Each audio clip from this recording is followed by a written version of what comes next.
प्यारे बच्चों, कैसे हो तुम सब। आज मैं लेकर आई हूँ नवोदय का क्वेश्चन पेपर जो 2023 का है। तो आज की वीडियो में, आज की क्लास में हम 2023 के नवोदय के पेपर को सॉल्व करेंगे। तो वीडियो शुरू करने से पहले मेरे चैनल को लाइक और सब्सक्राइब ज़रूर कर लें। यहाँ पर आपने अपना रोल नंबर लिखना है, नाम लिखना है, साइन करने हैं और ये सारे आपको गाइडलाइंस दिए हुए हैं। चलिए अब पेपर शुरू करते हैं। तो पहले 4 सवाल में आपको ऑड वन आउट निकालना है। देखो इन तीनों फिगर्स में आपको एरो दिख रहा है, इसमें एरो नहीं दिख रहा, तो इसमें ऑप्शन सी जो है वो राइट आंसर होगा। नेक्स्ट क्वेश्चन 2 की बात करती हूँ। तो ये आपको सभी ऑप्शंस में ये दिख रहा है, बट यहाँ पर ये गायब है, तो इसलिए ऑप्शन डी राइट आंसर है। नेक्स्ट है फिगर नंबर 3 में अगर देखते हैं तो देखो बेटा, इसमें आपको 4 वर्टिसेस आपको दिख रहे हैं। इसमें कितने हैं? इसमें तो कोई भी किनारा नहीं है, कोई भी कोना नहीं है, तो ऑप्शन डी राइट आंसर है। नेक्स्ट में अगर देखें तो सिंगल लाइन, यहाँ पे सिंगल लाइन, यहाँ सिंगल लाइन और यहाँ पर आ रही है डबल लाइन, तो हमारा ऑप्शन ए राइट आंसर होगा। नेक्स्ट है आपको क्वेश्चन नंबर 5 से 8 में एक फिगर दे रखी होगी लेफ्ट हैंड साइड पर, उससे मैचिंग फिगर आपको निकालनी है। तो इसमें ऑप्शन सी जो है वो बिल्कुल मैच करती है। नेक्स्ट हम बात करते हैं इस फिगर की, तो हमारा ऑप्शन बी जो है वो राइट आंसर होगा। नेक्स्ट है यहाँ पर आपको 3 सर्कल दिखाई दे रहे हैं, तो मुझे 3 सर्कल दिखाई दे रहे हैं ऑप्शन नंबर बी में। नेक्स्ट अगर मैं इस फिगर की बात करूं तो मैचिंग फिगर बन रही है मेरी ऑप्शन नंबर ए। नेक्स्ट है 9 से 12 में आपको मिसिंग पार्ट को पूरा करना है। तो यहाँ क्वेश्चन नंबर 9 की अगर मैं बात करती हूँ तो यहाँ पर मिसिंग पार्ट में क्या आएगा, तो यहाँ देखिए उस फिगर को कुछ इस तरह से कटना चाहिए। तो ये फिगर ये तो कट नहीं रही, ये भी नहीं कट रही, तो हमारे पास 2 फिगर बच जाती हैं। ठीक है, अब इसमें से हमें ये देखना है कि ये 1 2 3 4 5 बनते हैं, तो यहाँ पर ज़रूर 4 होने चाहिए, तो हमारा ऑप्शन सी राइट आंसर है। नेक्स्ट फिगर की बात करूं तो सिंपल सीधी एक लाइन डलेगी, तो ऑप्शन ए राइट आंसर होगा। नेक्स्ट फिगर की बात करूं तो अगर ये इस तरह से बनेगा बेटा, तो हमारा कौन सा आंसर होगा? ऑप्शन बी राइट आंसर होगा। नेक्स्ट अगर हम बात करें तो ये कुछ इस तरह से फिगर आएगी, और ये फिगर मेरी किस तरह, ये तो उल्टी बन रही है, ये भी नहीं बन रही है, ये देखिए ये कॉर्नर पर जा रही है ना ये, तो ऑप्शन बी जो है वो राइट आंसर होगा। नेक्स्ट हम आते हैं 13 से 16। यहाँ पर एक सीरीज दे रखी है, उसी सीरीज पर चलना है, तो 1 2 3, तो नेक्स्ट में आएंगे हमारे 4, और 4 किस में आएंगे? 1 डब्बे में आएंगे। और दूसरी बात इसमें और इसके साथ एक बॉक्स भी आएगा, तभी तो हमारे ये 3 जो है वो पूरे होंगे ना, है ना, तो हमारा ऑप्शन डी राइट आंसर है। नेक्स्ट की बात करूँ, ये देखिए यहाँ पर सिंपल एक सर्कल है, फिर यहाँ पर 2 डॉट्स आ गए, फिर एक सर्कल आ गया, तो नेक्स्ट में क्या आ जाएगा? डॉट, तो हमारा ऑप्शन सी राइट आंसर होगा। नेक्स्ट हम बात करें, ये हमारे पहले पेपर में भी आया था 1 2 3, तो यहाँ पर आएगा 4, बट हमारा विपरीत दिशा में जाएगा एरो इस तरह से, तो ऑप्शन डी राइट आंसर होगा। नेक्स्ट की बात करती हूँ तो इसमें एक इस तरह से और एक बिंदु बढ़ जाता है, तो नेचुरली जब इसमें और एक बिंदु बढ़ जाएगा तो हमारा कौन सा? ऑप्शन बी राइट आंसर होगा। नेक्स्ट हमारे क्वेश्चन आते हैं रिलेशनशिप के। अगर मैं इस फिगर और इस फिगर को देखूँ तो ये सीधा 90 डिग्री का टर्न है, तो हमारा अगर इसका 90 डिग्री का टर्न करेंगे तो किस तरफ हो जाएगा? ये जो होगा ये लेफ्ट हैंड साइड पर आ जाएगा, क्योंकि ये ऊपर है और ये लेफ्ट हैंड साइड पर आ गया है, तो ये ऊपर है तो ये लेफ्ट हैंड साइड पर इस तरह से आएगी, तो हमारा ऑप्शन ए राइट आंसर है। नेक्स्ट हम बात करते हैं 2 हाफ सर्कल है, उसके बीच में ये स्क्वायर्स की लाइन है, तो ये 2 है तो स्क्वायर्स की लाइन इधर आएगी, तो हमारा ऑप्शन सी राइट आंसर होगा। अब यहाँ देखिए एरो जो है वो सीधा इन्होंने टर्न कर दिया है इस तरफ, और साथ में एरो की जो डायरेक्शंस है वो भी ध्यान से देख रहे हैं तो वो चेंज हो गई है, तो यहाँ पर हमारी एरो की डायरेक्शन जो अंदर की ओर जा रही थी वो बाहर की ओर चली जाएगी, तो हमारा ऑप्शन बी राइट आंसर होगा। नेक्स्ट की बात करती हूँ तो पहली और दूसरी फिगर में क्या अंतर है? ये जो दूसरी फिगर है इसको 180 डिग्री टर्न कर दिया है, तो एरो ऊपर चला गया है, सॉरी एरो जो है वो नीचे आ गया है, ट्राइंगल ऊपर आ गया, बस हमने भी यही करना है, इसको 180 डिग्री टर्न कर देंगे तो ये कुछ इस प्रकार से फिगर बन जाएगी आपकी, और ये फिगर आ रही है ऑप्शन नंबर सी में। चलिए 21 से 24 में हमें फिगर को कंप्लीट करना है, हम फिगर कंप्लीट करते हैं। ये हमारी फिगर कंप्लीट हो रही है कुछ इस तरह से, तो ये फिगर हमारी बन रही है ऑप्शन सी की। नेक्स्ट हम बात करते हैं, इसे हम कंप्लीट करते हैं, तो बच्चों क्या बन गया? हमारा स्क्वायर बन गया, यानी कि ऑप्शन बी। चलिए क्वेश्चन नंबर 23 को हम पूरा कर रहे हैं। ये देखो मैं इसको अगर पूरे सर्कल का रूप दे दूं तो ये कुछ यूँ आएगा। अब देखो ये तो आ नहीं रहा, ठीक है, ये वाली फिगर ये बन नहीं रही, ये भी नहीं है, और ये फिगर कुछ ऐसी ही बन रही है, देखो, है ना, तो ऑप्शन बी जो है वो राइट आंसर है। नेक्स्ट है सिंपल फिगर बनी हुई है, तो हमारा ऑप्शन ए राइट आंसर होगा। इसके कॉर्नर जरूर देख लेना बेटा, ये यहाँ से है और इसके कॉर्नर यहाँ से है बस। अब हम बात करते हैं 25 से 28 में मिरर इमेज की। अब मिरर इमेज के बारे में तो आपको पता चल ही गया होगा, अगर ये राइट हैंड साइड पर है तो ये लेफ्ट हैंड साइड में आएगा, दोनों लेफ्ट हैंड साइड पे आएंगे, और सिंगल वाला राइट हैंड साइड पे आएगा, तो हमारा ऑप्शन बी जो है वो राइट आंसर है। नेक्स्ट हम अगर इस फिगर की बात करें तो ये फिगर कुछ उल्टी हो जाएगी, ये एरो इस तरफ जा रहा है तो ये एरो इस तरफ जाएगा, तो हमारा ऑप्शन बी राइट आंसर होगा। नेक्स्ट हम बात करते हैं तो ए जो है वो सबसे लास्ट में चला जाएगा, वी बीच में आ जाएगा। ए सबसे लास्ट में है और वी जो है वो चेंज नहीं होगा, सिर्फ पी चेंज होगा, तो हमारा ऑप्शन बी जो है वो राइट आंसर होगा। नेक्स्ट फिगर की बात करते हैं, ई हमारा उल्टा हो जाएगा, ये 3 बिंदु राइट हैंड साइड पे चले जाएंगे, तो हमारा ऑप्शन सी जो है वो राइट आंसर होगा। चलिए 29 से 32 में आपको पंचिंग वाले क्वेश्चंस मिलेंगे, तो देखते हैं। पहला ही क्वेश्चन को देखते हैं। ये जो आपको ब्लॉक दिख रहा है, देखो बेटा ये जो ब्लॉक है, जब मैं इसको खोलूंगी तो ये इस साइड भी ऐसे आएगा, है ना। जब ये इस साइड ऐसे आएगा तो इसका मतलब ये कुछ ऐसे बन जाएगा और ये फिगर उसकी चारों डायरेक्शंस में जाएगी, तो मेरा ऑप्शन सी जो है वो राइट आंसर होगा। यहाँ पर पिक्चर जो है वो डायगोनली फोल्डेड है और ये मैंने सेंटर हिस्सा काट लिया है, तो ये इधर जाएगा, फिर ये इधर जाएगा और ये फिर इस तरफ आएगा, तो मेरा ऑप्शन सी राइट आंसर होगा।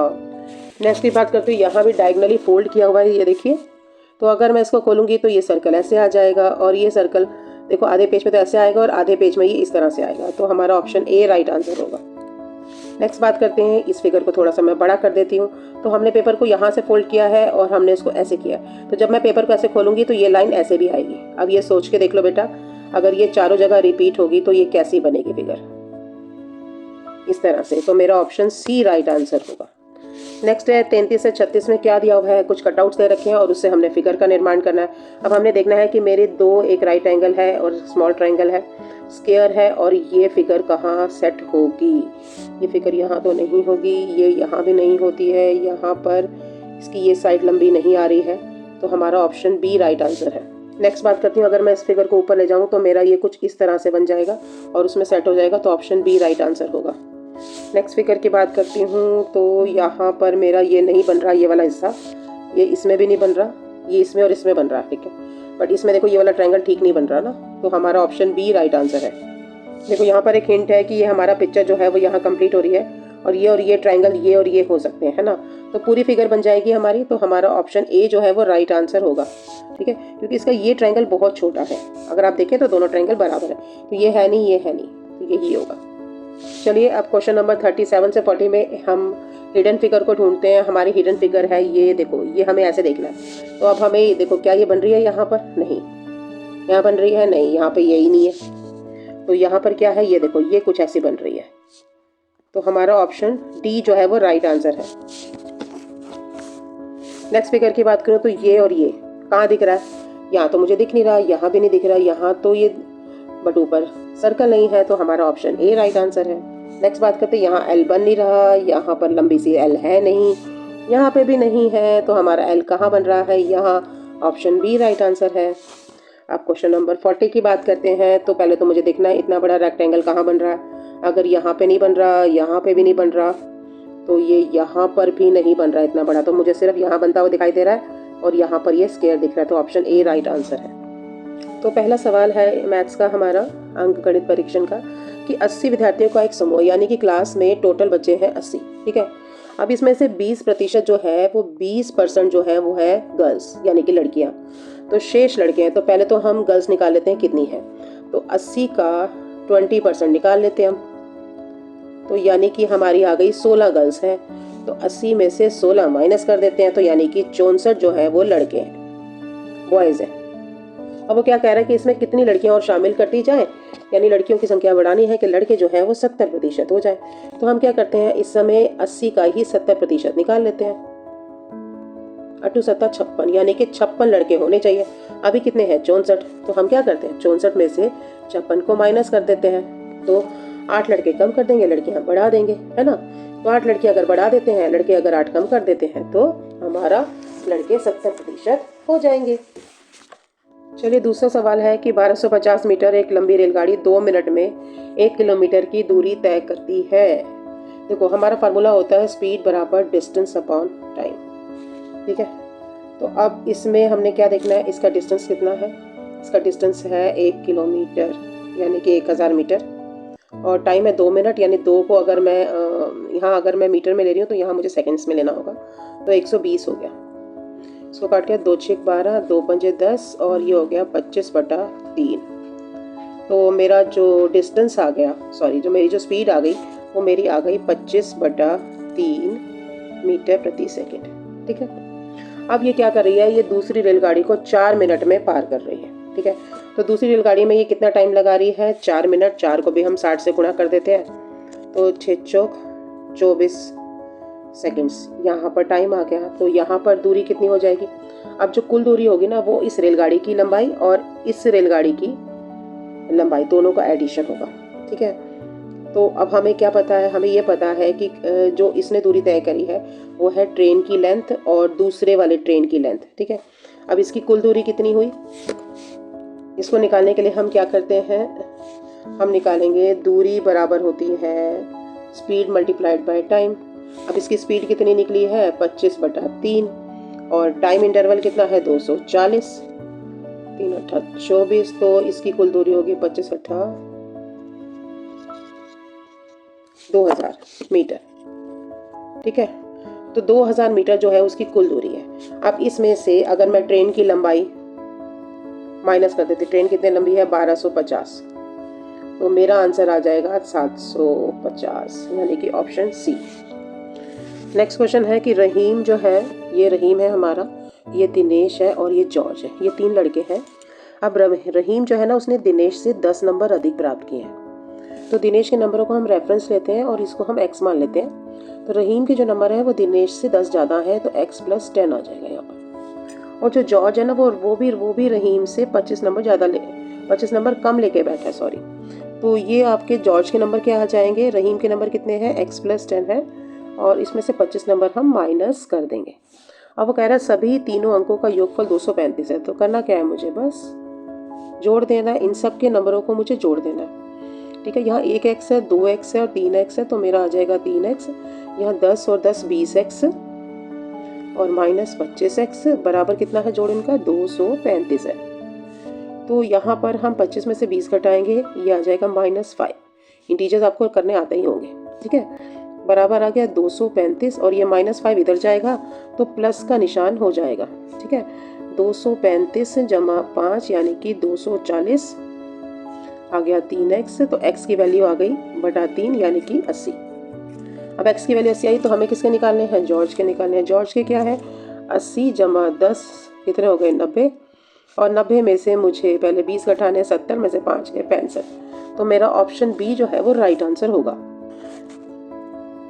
नेक्स्ट क्वेश्चन है, इसे हमने सरल करना है, तो हम सबसे पहले अंदर का लेते हैं। ये आ जाएगा 30 और 50 में से 30 गए तो ये आ जाएगा 20। 100 में से 20 गए, ये आ गया 80।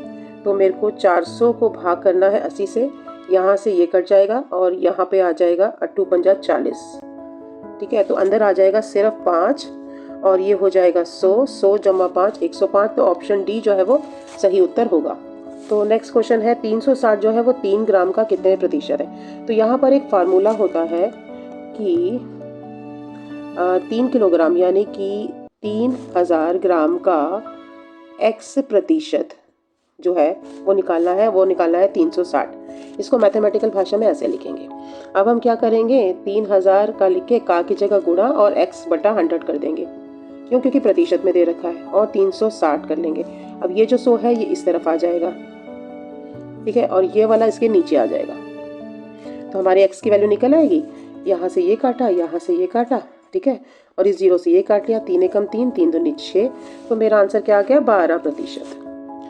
नेक्स्ट क्वेश्चन है, एक वस्तु की क्रय मूल्य और विक्रय मूल्य का अंतर दे रखा है और प्रॉफिट परसेंटेज दे रखा है। तो विक्रय मूल्य निकालना है, हमें सिर्फ फार्मूला लगाना है। फार्मूला क्या है, हमारा प्रॉफिट परसेंटेज जो होता है वो होता है, कब होता है, जब सेलिंग प्राइस ज़्यादा हो, कॉस्ट प्राइस कम हो, और ये हमेशा कॉस्ट प्राइस पर ही निकलता है।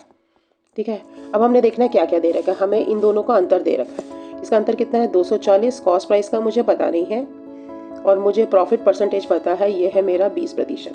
तो बस कॉस्ट प्राइस निकालेंगे, कॉस्ट प्राइस को इधर लेके 20 को इधर ले जाएंगे। तो जब हम इसको इधर लेके जाएंगे तो हमारा क्या आ जाएगा, हमारा आ जाएगा कॉस्ट प्राइस बराबर है 240, हमारा अंतर आया था, जो 20 इधर था उसको नीचे कर देंगे, 100 को ऊपर ले जाएंगे, तो 20 पंजे 100। ठीक है, तो हमारा कितना आ गया, 5 20 2 15 10 11 12 1200, यानी मेरा कॉस्ट प्राइस तो था 1200। अब वो कह रहा है कि कॉस्ट प्राइस और विक्रय मूल्य के बीच का अंतर 240 था। तो अंतर 240 था, तो मैं इस 240 अंतर को जमा कर देती हूँ, तो ये आ जाता है 1440। तो ये मेरा सेलिंग प्राइस आ जाएगा, है ना। तो मेरा आंसर क्या आ जाएगा? 1440। नेक्स्ट क्वेश्चन है, एक पानी की टंकी है जिसकी लंबाई, चौड़ाई और ऊंचाई दे रखी है ये। तो अगर मैं इसका वॉल्यूम निकालूं तो ये होगा 11 गुणा 10 गुणा 9। अब यह टंकी जो है 6 मीटर तक ऊंची है। अब ये सोचो, ये 9 मीटर की टंकी है और ये 6 मीटर तक ऊंची है, और पूछा है पानी का टंकी का कितना भाग खाली है। तो मैं क्या करती हूँ, टोटल वॉल्यूम को लिखती हूँ नीचे और ऑक्यूपाइड वॉल्यूम को लिखती हूँ ऊपर, यानी अभी ये कितनी भरी हुई है। टोटल इसके पास कितना सामान आएगा, ये आएगा, ठीक है। और इसके बाद अब कितना भरा हुआ है, देखो टंकी की लंबाई में कोई अंतर नहीं होगा, चौड़ाई में भी कोई अंतर नहीं होगा। हाँ, ऊंचाई कितनी हो जाएगी, 6 मीटर तक। बस ये से ये कट गया, 11 से 11 कट गया, 6/9 आ गया। 6/9 का मतलब है कि 3 दूनी 6, 3 तिया 9, यानी ये 2/3 भरी हुई है। इसको मैं कह सकती हूँ 2/3 भरी हुई है। तो कितनी खाली होगी, 1/3 ही तो खाली होगी। तो आंसर आ जाएगा 1/3। नेक्स्ट क्वेश्चन है, एक हॉल का फर्श है जिसकी लंबाई और चौड़ाई दे रखी है। उसको ढकने के लिए हमें टाइल्स है जिसकी ये लेंथ दे रखी है। बताइए कितनी टाइलें चाहिए। बस नंबर ऑफ टाइल्स बराबर आता है एरिया किसका, फ्लोर का, डिवाइडेड बाय एरिया टाइल्स का। तुम्हें ये देख लेना दोनों एक ही यूनिट्स में होने चाहिए। देखो ये सेंटीमीटर में, मीटर में है, तो मैं उसको सेंटीमीटर में बदल देती हूँ। तो ये हो जाएगा 1200, ठीक है। लंबाई, चौड़ाई कितनी है 10, तो ये भी हो जाएगा 1000। अब यहाँ पर मैं डिवाइड कर देती हूँ एरिया ऑफ टाइल, ये है 10 और गुणा 8। बस 0 से 0 कटी, 4 दूनी 8, 4 दिए 12, ये आ गया 15। तो आंसर कितना आ गया, 15,000 टाइल चाहिए हमें। तो क्या आंसर आ गया, ऑप्शन नंबर बी। यदि कि विक्रेता एक कुर्सी को 15% लाभ के स्थान पर 8% लाभ पर बेचता है तो उसे 56 रुपये कम मिलते हैं। तो बताइए कुर्सी का क्रय मूल्य क्या होगा। क्रय मूल्य नहीं पता, हम मान लेते हैं कुर्सी का क्रय मूल्य है मान लो 100 रुपये, ठीक है। अब 100 का 15% 15 रुपये होगा, तो उसने उसको कितने में बेचा, 100 जमा 15 यानी कि 115 रुपये में उसने उस कुर्सी को बेचा। 100 से 115 में बेचा तो उसको लाभ हो गया। अब वो कहता है कि अगर वो 8% के रेट पर बेचता है तो 100 का 8% 8 रुपये होगा। तो चलो हम इसमें लाभ लगा लेते हैं। तो अब यहाँ पर उसको वही कुर्सी जो 100 रुपये की वो 108 रुपये में पड़ रही है। तो पहले पढ़ रही थी 115 में, अब पढ़ रही है 8 में। तो यहाँ डिफरेंस कितने का आया, 7 रुपये का आ गया। तो इससे हमारी स्टेटमेंट बन जाएगी कि यदि इफ़ अगर डिफरेंस जो है वो 7 रुपये का है और तब हमारा क्रय मूल्य है 100 रुपये, तो डिफरेंस अगर 1 रुपये का होगा तो 100/7 हो जाएगा। और डिफरेंस यदि 56 रुपये का है तो कितना हो जाएगा, 7×8 56। हमारा आंसर आ गया 800 रुपये। नेक्स्ट क्वेश्चन है कि एक मालगाड़ी जिसकी लंबाई जो है वो 1 किलोमीटर है, ठीक है, और यहाँ उसकी स्पीड दे रखी है 45 किलोमीटर प्रति घंटा। तो बताओ इस मालगाड़ी को 2 किलोमीटर लंबी सुरंग से निकलने में कितना समय लगेगा। तो यहाँ पर हम अपना फार्मूला लगाते हैं, चाल बराबर दूरी बटा समय, ठीक है। अब हमें यहाँ पर क्या निकालना है, टाइम निकालना है। क्यों, क्योंकि डिस्टेंस तो दे रखा है। डिस्टेंस कितना है, 1 किलोमीटर, और हमारी जो चाल है वो कितनी है, 45 किलोमीटर। अब मैंने यहाँ उसको मीटर में क्यों नहीं बदला, क्योंकि मेरी जो स्पीड है वो भी किलोमीटर में है और मेरा डिस्टेंस भी किलोमीटर में है। अब बच्चों यहाँ पर टाइम निकालना है, बट ये ध्यान दो कि जब एक मालगाड़ी जिसकी लंबाई 1 किलोमीटर है वो एक सुरंग से गुजर रही है, ठीक है, ये ऑलरेडी 1 किलोमीटर की है और ये सुरंग जो है वो है 2 किलोमीटर की। तो आपको क्या लगता है कि जब मैं ये इसके अंदर से गुजरेगी तो इसका हर पार्ट इसके अंदर से जाएगा, तो यानी जितनी लंबी रेलगाड़ी होगी उतना उसको सुरंग से निकलने का उतना ही समय लगेगा। तो यहाँ पर हम अपनी लेंथ को इसमें जमा कर देंगे। किसकी लेंथ को, सुरंग की लंबाई रेलगाड़ी की लंबाई में जमा हो जाएगी। तो अब हमारा जो डिस्टेंस है ना वो बढ़ जाएगा। तो हमारा डिस्टेंस अब 1 के बजाय कितना हो जाएगा, क्योंकि हम सुरंग की लंबाई को भी इसमें ऐड कर देंगे। तो 1 + 2 यानी कि 3/45, ठीक है। अब आंसर जो है वो मिनट में दे रखा है, तो हम क्या करेंगे, हम घंटे को मिनट में बदलेंगे, 60 से गुणा कर देंगे, ठीक है। 3 एकम 3, 3 पंजे 15, 15 चौक 60। तो हमारा आंसर आ जाएगा 4 मिनट।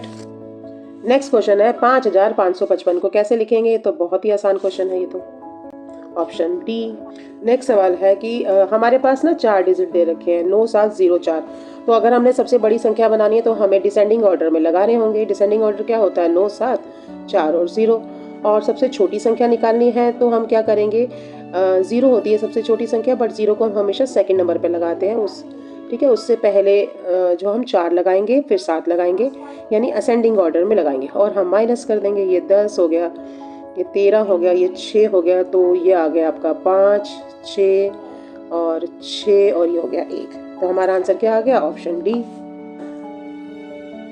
चलिए बढ़ते हैं आगे। Question number 53। दो संख्याएं हैं जिनका योगफल दिया हुआ है 8 और यदि मैं उनको गुणा करूं तो उनका गुणनफल है 15। तो इनके व्युत्क्रम का मतलब होता है, तो इनके व्युत्क्रमों का योगफल, जैसे अगर मैं कोई संख्या ले रही हूँ 4 तो इसका व्युत्क्रम हो जाएगा 1/4, यानी कि इसका रेसिप्रोकल। 3 है तो इसका रेसिप्रोकल हो जाएगा 1/3। 23 है तो 1/23। ठीक है, ये होता है व्युत्क्रम। तब हमारा सवाल है, दो संख्या है जिनका योगफल दे रखा है और उनका गुणनफल दे रखा है, तो इन संख्याओं का व्युत्क्रम यानी कि रेसिप्रोकल को अगर हम ऐड करें तो वो क्या होगा सम। तो मान लीजिए संख्याएं जो है x और y है, ठीक है। अब इनका योगफल है, यानी x और y दो दे रखा है, वो दे रखा है 8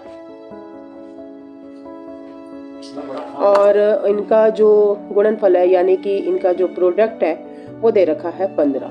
ठीक है, आप कह रहे हैं कि इनके व्युत्क्रमों का योगफल क्या होगा। तो अगर इसका व्युत्क्रम किया जाए तो 1/8 आ जाता है, इसका किया जाए तो 1/y आता है। तो एलसीएम में क्या आ जाएगा? xy। तो पहले वाले फ्रैक्शन को अगर हम xy से गुणा करेंगे तो x से x कट जाएगा, आंसर आ जाएगा y। दूसरे वाले फ्रैक्शन को अगर हम एलसीएम से गुणा करेंगे तो y से y कट जाएगा, आंसर आ जाएगा x। ठीक है, और हमें पता है x प्लस वाई जो है वो हमारी कौन सी वैल्यू है? वो हमारी वैल्यू है 8। तो यहाँ पर हम 8 लगा देते हैं और एक्स वाई किसके बराबर है? 15 के। तो हमारा जो योगफल है वो कितना आ जाएगा? 8/15। नेक्स्ट क्वेश्चन है कि यहाँ पर ये प्राइम फैक्टराइजेशन दे रखा है 3 नंबर का, तो इसमें हाईएस्ट कॉमन फैक्टर निकालना है। अब कॉमन फैक्टर निकालने के लिए हम देखते हैं, यहाँ 2 की पावर 2 है तो यहाँ 2 की पावर 3 है, यहाँ 2 की पावर 4 है। इसका मतलब सब में 2 की पावर 2 तो है ही, तो मैंने ये 2 की पावर 2 निकाल ली जो सब में तीनों में कॉमन है। अगला नंबर देखते हैं, यहाँ 3 की पावर 3 है, यहाँ 3 की पावर 2 है, तो नेचुरली है यहाँ 3 की पावर 2 तो होगी ना, उसके बाद ही तो 3 हुआ। इसका मतलब 3 की पावर 2 यहाँ भी है, यहाँ भी है, यहाँ भी होगी क्योंकि 3 की पावर 4 है। देखो 3 की पावर 3 का मतलब होता है 3 कितनी बार आया? 3 बार। ये 3 कितनी बार आया? 2 बार। ये 3 कितनी बार आया? 4 बार। ठीक है, इसका मतलब कितनी बार 3 कॉमन है? हमारे पास 3 कॉमन है 2 बार का, है ना, क्योंकि यहाँ पर ये 3 बार आया, यहाँ 2 बार आया है, यहाँ 4 बार आया, तो कॉमन कितना हो गया? 3 की पावर 2। अब हम अगले नंबर को देखते हैं। अगला नंबर है 5 की पावर 5 है, यहाँ पर, यहाँ 5 की पावर 2 है, तो मैं 5 की पावर 2 ले लेती हूँ, इन दोनों में कॉमन है। बट यहाँ पर 5 की पावर सिर्फ 1 है, तो मैं इसका मतलब ये कहूँगी कि 5 जो है वो तीनों में कितनी बार आया है? आया तो बहुत बार है, बट तीनों में कॉमन क्या है? सिर्फ 1 बार। तो ये देखिए हमारा आंसर आ जाता है ये वाला। नेक्स्ट क्वेश्चन है, यदि 3 क्रमागत संख्याओं का योगफल 15 है तो बताओ बीच वाली संख्या का वर्ग क्या होगा। सबसे पहले तो क्रमागत का मतलब होता है कॉन्जिक्यूटिव नंबर, लगातार नंबर। मुझे नंबर नहीं पता तो मैं एक्स ले लेती हूँ। पहला नंबर है एक्स। अब सपोज देखो, जब मैं 2, 3 और 4 की बात करती हूँ, 2 और 3 में कितने का अंतर है? 1 का अंतर है।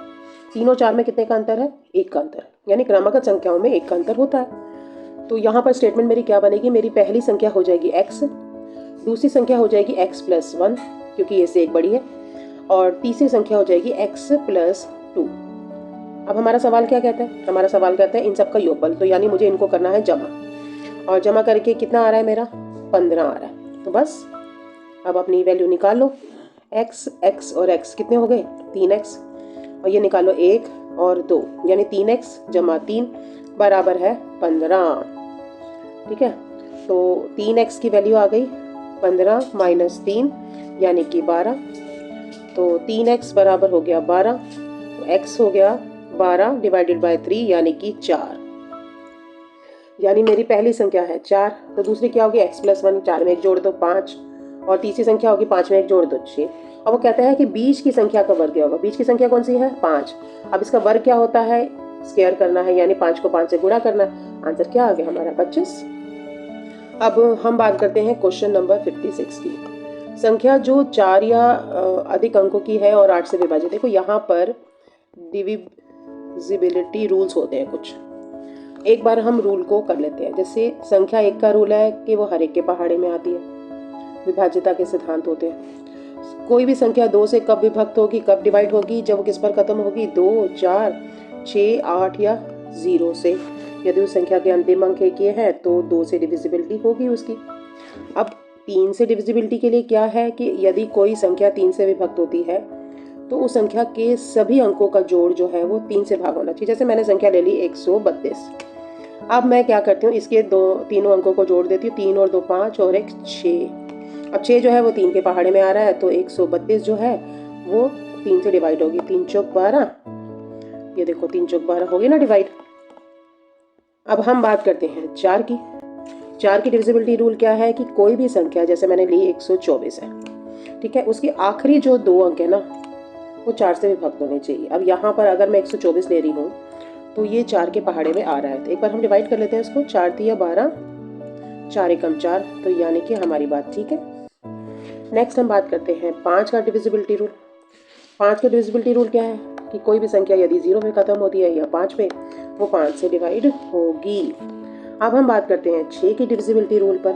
6 का रूल क्या कहता है, जैसे मैंने कोई संख्या ले ली है 132 ही ले ली है जैसे। अब इसकी जो संख्या जो है ये क्या होनी चाहिए, ये संख्या 2 से और 3 दोनों से डिवाइड होनी चाहिए। देखो 2 से कैसे पता चल जाती है, लास्ट में 2 आ रहा है, 4 आ रहा है, 6 आ रहा है, 8 आ रहा है, 0 आ रहा है। और 3 से कैसे पता चलता है, 3 2 5 और 1 6, यही तो हमने किया था अभी यहाँ पर।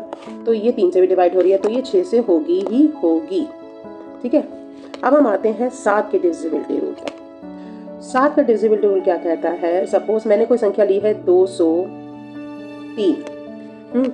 ये कहता है कि यदि हम आखिरी नंबर को, ध्यान से सुनो, आखिरी नंबर को डबल कर देते हैं, तो अगर मैंने उसको डबल कर दिया है, सपोज मैं कलर चेंज कर लेती हूँ, आखिरी नंबर को डबल कर दिया है तो मेरा आ गया है 6। और यदि मैं उस बची हुई जो संख्या के अंक है उसमें से घटा देती हूँ तो मेरा आ रहा है 14। ये अगर परिणाम जो है या तो 0 आए या 7 से डिविजिबल हो, 14 7 के पहाड़े में आता है, ठीक है। तो इसका मतलब ये संख्या 7 से डिवाइड होगी। एक बार हम करके देख लेते हैं। 203, 7 19 14, 7 9 63, यस ये हो रही है, ठीक है। तो 7 का ये कहता है। अब हम बात करते हैं 8 के डिविजिबिलिटी रूल की। तो यहाँ देखो हमारे क्वेश्चन में 8 का ही था। 8 का डिविजिबिलिटी रूल लास्ट के 3 नंबर्स की बात करता है। जैसे मैंने संख्या ले ली है ये, ठीक है। अब इसके लास्ट के 3 नंबर यदि 8 से विभाजित होते हैं तो वो संख्या 8 से डिवाइड होगी, ठीक है। नेक्स्ट हम आते हैं 9 के डिविजिबिलिटी रूल पर। 9 का बहुत आसान है, बिल्कुल 3 की तरह है। जैसे मैंने संख्या ली है 7 2 और 9, 729 ले ली सपोज, ठीक है। यदि इन सम के अंकों का योग, ठीक है, 9 से डिवाइड होता है तो वो होगा, 3 और 9 का सेम ही है, उसका 3 से होता है, इसका 9 से होता है। 9 और 2 11, 11 और 7 18, 18 9 के पहाड़े में आता है, तो ये संख्या 9 से डिवाइड होगी। 10 का आपको पता ही है कि वो संख्या 0 पर खत्म होती है। एक 11 को और सुन लो बेटा। 11 में क्या है, जैसे मैंने कोई संख्या ली है ये, तो 11 में क्या होता है कि ये जो है ये पहला स्थान है, ये दूसरा स्थान है, ये तीसरा स्थान है। 11 से विभाजित यानी डिविजिबिलिटी देखने के लिए हम उसके जो ऑड नंबर्स होते हैं ना उन लोगों का टोटल कर लेते हैं। इसके ऑड नंबर, ऑड प्लेसेस कौन कौन से, 1 और 3 है। यहाँ पर क्या बैठा, 1 और 1 बैठा है, तो दोनों का जोड़ आ गया 2। और इसके इवन नंबर पे कौन बैठा है, 2 बैठा है। इसमें से माइनस कर देते हैं, आंसर आता है 0। तो अगर आंसर 0 आता है, ठीक है, या 11 का गुणा जाता है तो वो डिवाइड होती है। जैसे एक और मैं नंबर ले लेती हूँ 1331, ठीक है। अब इसका फर्स्ट प्लेस, ये सेकंड प्लेस है, ये थर्ड प्लेस है, ये फोर्थ प्लेस है। तो सबसे पहले मैं ऑड नंबर्स की बात करती हूँ। फर्स्ट प्लेस पर क्या है, इसका 1 है, और थर्ड प्लेस पर है 3, तो ये टोटल आ गया इसका 4। अब मैं इवन नंबर्स की बात करती हूँ। इसके इस पर है 3 और 1 4, 4 में से 4 गए 0, तो ये भी 11 से डिवाइड होगी। सपोज कोई और संख्या ले लेते हैं, ये लेते हैं, ठीक है। अब हम यहाँ पर क्या करते हैं, ऑड और इवन कर देते हैं। तो ये फर्स्ट नंबर पे, ये सेकंड पे, ये थर्ड पे, ये फोर्थ पे। तो इसके ऑड नंबर्स पे क्या है, 6 और 3 9, और यहाँ इवन नंबर्स पे है 4 और 2 6, तो माइनस कर देते हैं 3, तो ये 11 के पहाड़े में नहीं जाएगी, ठीक है। तो हमारा जो 11 से डिविजिबिलिटी, हमारा जो ये वाला क्वेश्चन था कि 8 से भाज्य है या नहीं है, यानी डिविजिबल बाय 8 है या नहीं है, तो इसमें आएगा अंतिम 3 अंक जो है वो 8 से भाग होने चाहिए। तो नेक्स्ट हम बात करते हैं 5 सेंटीमीटर को किलोमीटर में कैसे लेते हैं। देखो ये होता है मिलीमीटर, मिलीमीटर के ऊपर होता है सेंटी, सेंटी के ऊपर होता है डेसी, डेसी के ऊपर होता है मीटर, मीटर के ऊपर होता है डेका, डेका के ऊपर होता है हेक्टो, और हेक्टो के ऊपर होता है किलो, ठीक है। अब मुझे किलो, 1 किलो में हेक्टोमीटर होते हैं 10, 1 किलोमीटर में जो हमारे डेकामीटर होते हैं वो हो जाते हैं 100, क्योंकि जैसे जैसे हम नीचे जाएंगे 10 की गुणा बढ़ती जाए। 1 किलोमीटर में मीटर कितने होते हैं, 1000। 1 किलोमीटर में डेसीमीटर कितने हो जाएंगे, 10,000। 1 किलोमीटर में सेंटीमीटर कितने हो जाएंगे, 1 लाख, ठीक है। यानी कि 1 सेंटीमीटर बराबर होता है 1/1,00,000 किलोमीटर के। ठीक है, 1 सेंटीमीटर इतने बराबर होता है। तो 5 सेंटीमीटर किसके बराबर हो गए? हाँ, 5 लिख लो। अब 5 बटा इतने हैं तो 1 2 3 4 5 स्थान छोड़ के लगेगा 0, तो यहाँ लिखो 5, 1 2 3 4 5 6 7 लगा देते हैं।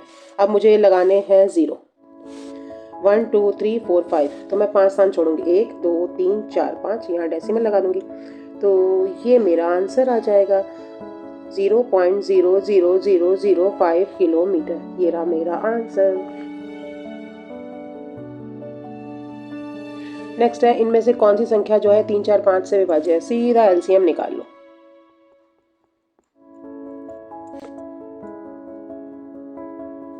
ठीक है, 3 से निकाल लो। 5 दूनी 10, 10 तिया 30, 30 दूनी 60, आंसर आ गया 60। नेक्स्ट क्वेश्चन है, इसको डेसिमल की डिवीज़न है, तो मैं यहाँ पर ये संख्या लिख रही हूँ। जब मैं इसका डेसिमल उड़ाऊंगी तो मैं उसको 1000 से डिवाइड कर दूंगी।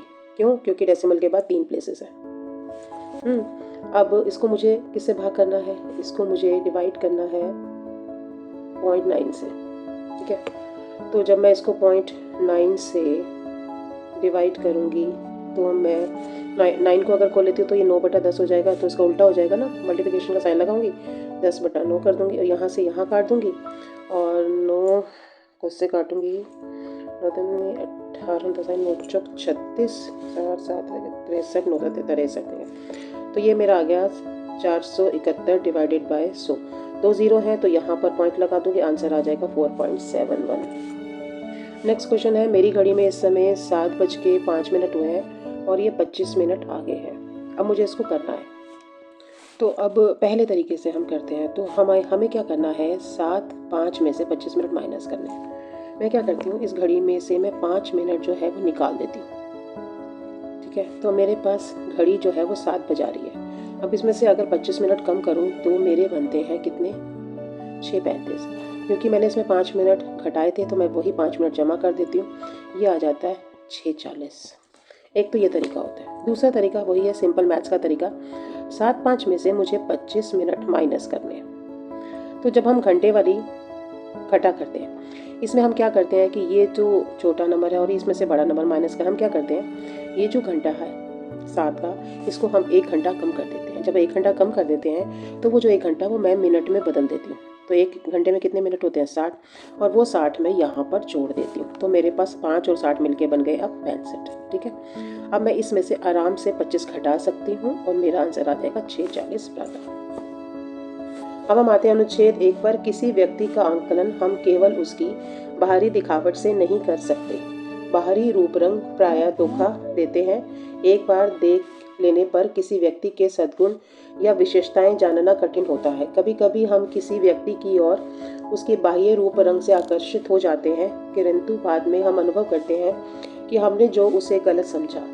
बाहर से अनेक चीज़ें आकर्षक लगती हैं, परंतु प्रायः चीज़ें वैसी नहीं होती जैसी कि दिखाई देती हैं। हमें किसी व्यक्ति या चीज़ के वास्तविक स्वभाव को जानना चाहिए।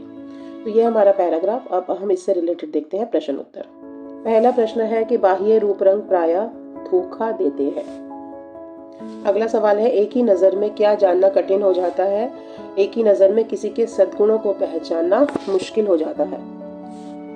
अगला है कि अधिकतर हम किसी व्यक्ति के डैश से आकर्षित हो जाते हैं, उसके बाह्य रूप रंग से आकर्षित हो जाते हैं। नेक्स्ट है, आकर्षक का पर्यायवाची क्या है? देखो, आकर्षक जो होता है वो दर्शनीय होता है, प्रिय भी होता है, सुंदर भी होता है, बट असुंदर नहीं होता। नेक्स्ट है, वास्तविक शब्द क्या है? देखो, वास्तविक का उल्टा होता है काल्पनिक, और जितने भी हमारे अपोजिट वर्ड्स होते हैं ये सारे होते हैं विशेषण। नेक्स्ट हम आते हैं अनुच्छेद नंबर 2 पर। लाल बहादुर शास्त्री भारत के द्वितीय प्रधानमंत्री थे। उन्हें भारत के श्रेष्ठ राजनेताओं में गिना जाता है, लेकिन उनके आरंभिक जीवन के बारे में बहुत कम लोग जानते हैं। उन्होंने अपनी पढ़ाई पूर्ण करने के लिए अपने जीवन में अनेक बाधाओं के विरुद्ध संघर्ष किया। अपनी पढ़ाई पूरी करने के बाद उन्होंने कोई नौकरी नहीं की। वे स्वाधीनता आंदोलन से जुड़ना चाहते थे। शीघ्र ही वे एक जननेता बन गए। जन मतलब लोक नेता। वे 1964 में भारत के प्रधानमंत्री भी बने। वे बहुत ही मेहनती व्यक्ति थे और प्रतिदिन कम से कम 18 घंटे काम करते थे। पहला प्रश्न है कि लाल बहादुर शास्त्री भारत के कौन से नंबर के प्रधानमंत्री थे? दूसरे, क्योंकि पहले थे पंडित जवाहरलाल नेहरू। नेक्स्ट है, उन्होंने अपने जीवन में अनेक बाधाओं के लिए तो नहीं होगा, बाधाओं के विरुद्ध संघर्ष किया। नेक्स्ट है, वह डैश के नेता बन गए थे, किसके? लोगों के, यानी कि जन। नेक्स्ट सवाल है, बन गए क्रिया का कौन सा काल है? बन गए हैं तो वर्तमान चल रहा है, बन गए थे होता तो भूतकाल होता है ना। पूरा करना का पर्यायवाची बताना है, तो आरंभ करना तो शुरुआत होता है, जारी रखना होता है, कंटिन्यूएशन करना, खुलना भी नहीं होता, संपन्न करना या समाप्त करना हो सकता है। नेक्स्ट हम आते हैं अनुच्छेद नंबर 3। ज्वालामुखी जलता हुआ पर्वत है जिसमें पृथ्वी में गहराई तक जाने वाला एक बड़ा छेद होता है। इसके खुले हुए मुंह को ज्वालामुखी का मुख विवर, यानी कि हिंदी इंग्लिश में से कहते हैं क्रेटर, कहा जाता है। कभी कोई ज्वालामुखी शताब्दियों तक शांत रहकर अचानक सक्रिय हो सकता है, इसे ज्वालामुखी का विस्फोट कहा जाता है। राख, धूल, गैस और भाप के बड़े बादल बड़ी आवाज सहित ज्वालामुखी के मुख विवर से उठते हैं। कुछ समय के बाद गर्म पिघली हुई चट्टान, जिसे लावा कहा जाता है, पहाड़ से नीचे बहने लगती है। यह अनेक दिनों तक या सप्ताह तक जारी रह सकता है। फिर ज्वालामुखी दोबारा सो जाता है या अनेक वर्षों तक सुप्त अवस्था में रहता है। बहुत से ज्वालामुखी समुद्र के किनारे पाए जाते हैं जो द्वीपों का निर्माण करते हैं। और आपको पता है, ये जो हमारे लक्षद्वीप है ये कोरल से बने हुए हैं, और कुछ जो है द्वीप जो है वो ज्वालामुखी जो अग्नि चट्टान होती है उसको ठंडा करने से बनते हैं, जो जितने भी द्वीप होते हैं। प्रश्न है कि ज्वालामुखी के बारे में क्या सही नहीं है? इसमें से पृथ्वी के नीचे तक छेद होता है, सही है। यह अधिकांश समुद्र के निकट पाए जाते हैं, यह भी सही है। यह राख, धूल और लावा फेंकता है, यह भी सही है। यह बड़ी जंगली आग, जंगल की तरह आग तो नहीं होती है, तो गलत है। नेक्स्ट है, जब किसी ज्वालामुखी का विस्फोट होता है तो उसे क्या कहा जाता है? उसे सक्रिय कहा जाता है। सुप्त होता है वो सोया हुआ होता है। नेक्स्ट है, पहाड़ों से नीचे बहने वाला लावा किस अवस्था में होता है? नेचुरली है, जब वो पहाड़ों से फूटेगा बहेगा तो वो लिक्विड अवस्था में होगा, यानी कि द्रव। नेक्स्ट है, शांत का विलोम क्या होता है? शांत का यहाँ पर विलोम होता है, अशांत तो नहीं होगा बेटा, क्योंकि ये ज्वालामुखी के लिए यूज किया जा रहा है। शांत मतलब सुप्त भी हो सकता है ना, इसका उल्टा होगा सक्रिय होना। नेक्स्ट है, अनुच्छेद में प्रयुक्त सहित का अर्थ क्या होता है? सहित मतलब साथ लेके चलना, के साथ। अब हम आते हैं आज की वीडियो के लास्ट अनुच्छेद पर। एक ही तरह का काम करते करते हम कभी कभी ऊब जाते हैं, इससे हमारी कार्य क्षमता कम हो जाती है। इसलिए हमें मनोरंजन के द्वारा स्वयं को तरोताज़ा करना चाहिए। इससे हम अपना काम उसी क्षमता और उत्साह से पुनः आरंभ कर सकते हैं। तनाव या चिंता हमारे स्वास्थ्य के लिए शत्रु है। हंसना अवांछित तनाव और चिंता को दूर करने की सबसे अच्छी दवा है। हम अपने तनाव को कम करने के लिए पार्कों, संग्रहालयों, अभ्यारण्यों, संग्रहालय मतलब म्यूजियम, अभ्यारण्य मतलब नेशनल पार्क आदि में भी जा सकते हैं। शारीरिक व्यायाम करना भी उतना ही महत्वपूर्ण है जितना कि खेल खेलना। हम डैश तरह का काम करते करते उब जाते हैं, एक समान, एक तरह, यानी कि समान काम। नेक्स्ट है, कुछ मनोरंजन करने के बाद हम अपना काम डैश कर सकते हैं, पुनः आरंभ कर सकते हैं। नेक्स्ट है, हंसने से केवल हमें डैश दूर करने में मदद मिलती है। देखो, ये नहीं आएगा, समस्याएं नहीं आएगा, विषाणु जनित नहीं आएगा, अवांछित तनाव होता है वो दूर हो जाता है हंसने से। नेक्स्ट है, पुनः आरंभ करने का अर्थ होता है एक बार फिर से शुरू करना। और आज का लास्ट क्वेश्चन है क्षमता। क्षमता होता है कैपेसिटी, इसका विपरीत अर्थ क्या होता है? अक्षमता। ठीक है, तो इसके साथ आज की वीडियो होती है समाप्त। आज हमने 2023 का पेपर जो था वो डिस्कस किया था। तो अब आगे की सीरीज में मैं 1-2 पेपर और लेकर आऊँगी। और बच्चों, इन क्वेश्चंस को बहुत ध्यान से उतार लेना अपनी कॉपी में, जो तुम्हें समझ में ना आते हो। उन्हें बार बार प्रैक्टिस करना और मेरे चैनल को लाइक और सब्सक्राइब करना बिल्कुल मत भूलना।